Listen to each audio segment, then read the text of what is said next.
هی روزگار، جوونتر که بودم یه شب با آقام بحثم شد، صدامو بردم بالا. حق با من بود، ولی یه لحظه خامی جوونی به هم غلبه کرد و یادم رفت که طرف بحث پدرمه. موقع خواب عذاب وجدان دیوونم کرد. صبح که بیدار شدم بهش زنگ زدم، گفتم آقا جون، من شنیدم کف پا نرمتر از پشت پاست، اجازه میدی کف پاتو ماچ کنم ببینم درسته یا نه؟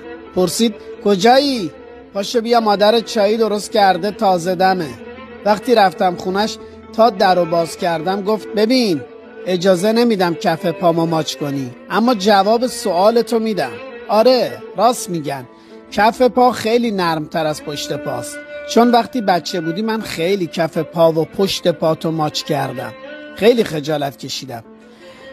الان نزدیک 10 سال فقط میتونم از توی عکساش ببینمش. آهای رفیقی که پدر داری یا هر وقت میگن روز پدره با جعبه شیرینی میری خونه ی باباتو به ماهایی که پدر نداریم پوز میدی، خوش به حالت. ولی بیشتر حواشو داشته باش، بیشتر باهاش شوخی کن، بغلش کن، تو بغلت فشارش بده، حتما میخنده. بعضی وقتا یه اشکی تو چشاش جمع میشه که بعدن اون اشک میشه بارون رحمت خدا و میباره تو زندگیت.